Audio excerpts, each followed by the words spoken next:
Green spaces, public infrastructure, community art, families playing outside, and a vibrant economy. These are the first signs of a healthy, thriving city. But it didn't used to be this way.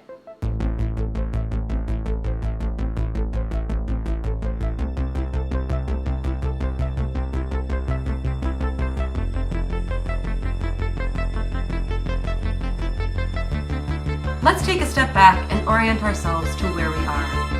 This is Comuna 13, also known as San Javier, in Medellin, Colombia. Medellin has 19 districts, which are referred to as comunas. Comuna 13 is located on the west central part of the city.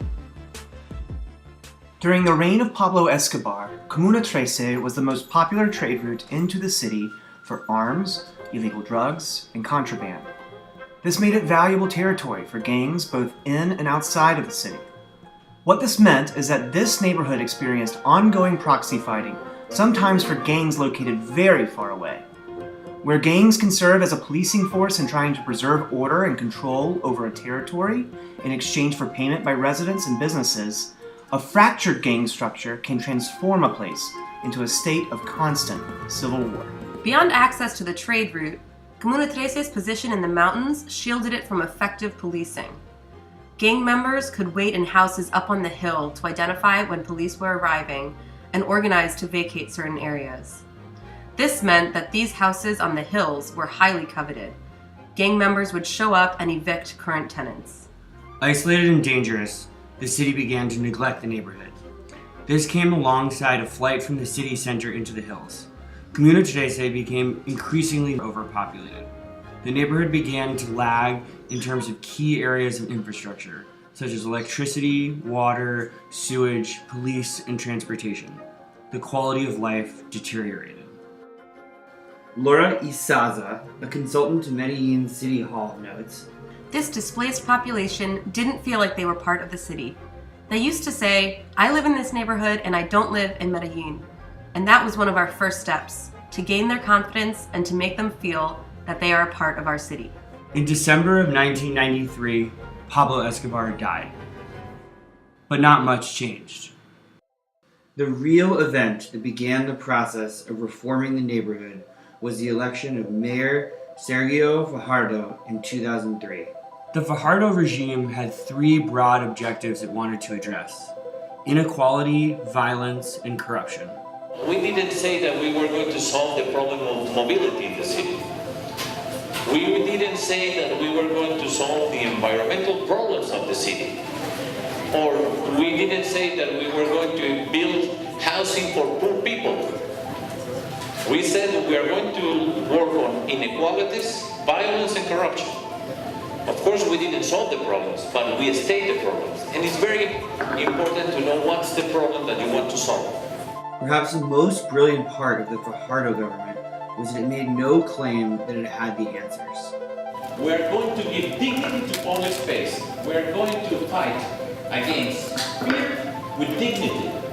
And we are going to show people in their lifetime, actually in a very short span of their lifetime, that things can be changed.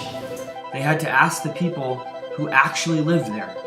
This strategy was called social urbanism. It was created for two governments from 2004 until 2011. This program was a kind of a moment for synthesis in terms of policies and change.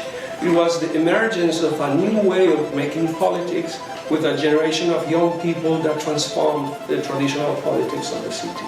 The social urbanism strategy uses specific projects to inject investment into targeted areas in a way that cultivates civic pride, participation, and greater social impact. In Colombia, they call these projects Proyecto Urbano Integral. The next chance was to complement this infrastructure with public spaces, public facilities for culture, recreation, and other things, and programs for social housing through this concept called urbanismo social. These are the first steps in a longer process of trying to strategically target poverty and violence. For the people living in these neighborhoods, this was the first outreach to increase civic engagement and rebuild trust in the government, a trust that had been seriously damaged during the Escobar years. In terms of the characteristics of a healthy city, this was the first step in enabling people to be part of the decision-making for their space.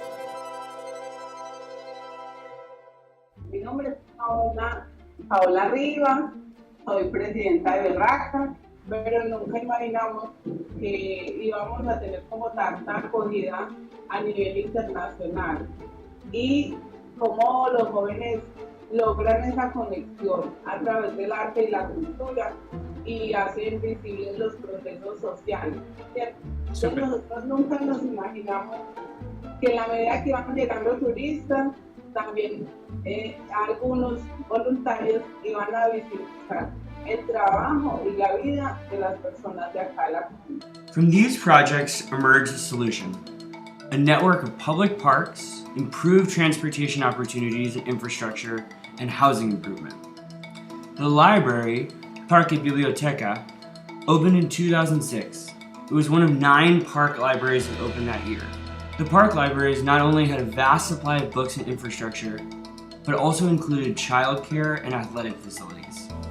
They're importantly also beautiful, designed by a famous architect and costing $6 million per facility. In terms of neighborhood improvement, these parks served multiple purposes. At the most practical level, they provided a space for people to safely congregate. In terms of a healthy city, this meant the need to have safe spaces that enable cultural practice. Beyond this, these spaces would promote education and community life. La biblioteca ha sido muy importante porque es uno de los mecanismos que utiliza el Estado para llegar a la comunidad y para las personas que tienen una idea de negocio, un emprendimiento. A veces no solamente lo capacitan a uno, sino que también podemos tener un pequeño presupuesto para empezar una idea de negocio. Most importantly, however, they provided an important symbol for the residents of the community that they had not been forgotten, that the government cared about them, and that these outlying territories were in fact an important part of the city. The second tactic was the metro cable. In 2004, Medellin enacted the first metro cable to connect Comuna 13 to the rest of the city. Residents could now easily access the rest of the city, and perhaps more importantly, people from the rest of the city could now access Comuna 13. So you can travel with just one ticket from south to north easily. Con respecto al metrocable que tenemos en la Comuna 13, ha sido importante. Uno, porque conecta todo un barrio donde viven más de 45,000 desplazados y permite que se articule como en este plan de movilidad a nivel de ciudad. Y podemos observar pues como personas de escasos recursos pueden transitar todo el día solo con 2.300 pesos, que antes eso no se veía. Then came the escalator. The escalator built off of the paradigm started by the metro cable. No longer did residents have to walk up the 350 stairs into the neighborhood. Coming from the base of the mountain to here, it used to take 45 to 50 minutes. Now, through an escalator, a simple system of escalators, it takes 8 minutes. So this is a very transformative thing. Agradecida con la biblioteca por lo que vemos personas que somos de tercera edad, no tenemos toda la salud como necesaria para caminar así. Y en la escala eléctrica nos han dado muchas ayudas con eso. The impact of the escalator and the metro cable was clearly synergistic. It had never been easier for the neighborhood to access the rest of the city and vice versa. People from Comuna 13 suddenly became able to participate in the larger formal economy of the rest of the city and easily access jobs. This addressed the core characteristic of a healthy city, of having better access to employment. It also began to erode the sense of protection the gangs had long been afforded up in the hills. This targeted a core characteristic of a healthy city: perceptions of safety. These reforms, when combined together, brought nicer spaces for the residents, improved relationship with the government, and helped include the neighborhood in the rest of the city. The success of these reforms can be measured in a few direct and more indirect ways. We can see that the library is only somewhat used, but perhaps serves a larger symbolic purpose. While on the other hand, the escalator and metro rail are heavily used and integrated into the way people live. Less direct, crime has gone down, safety has increased.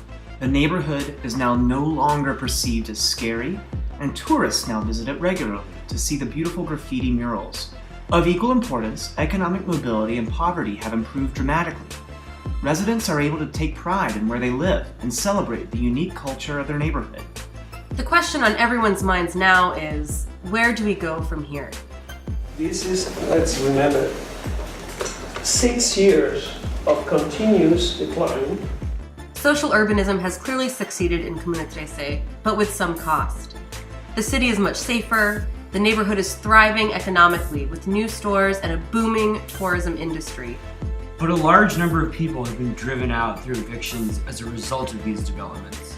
We're increasing again the murder rate, the violent murder rate. And those are official information. Inner city drug gangs still persist. Inequality still remains.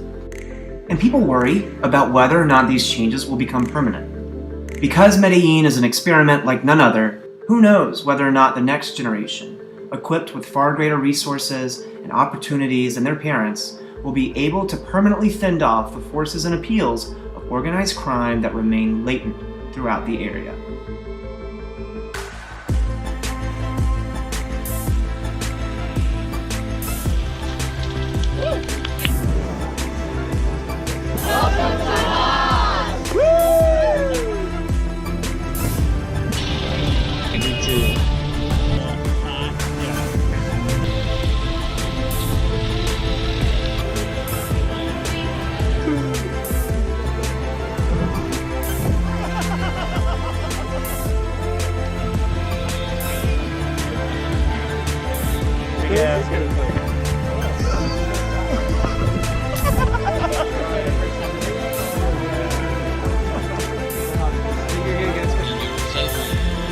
Always don't forget how to be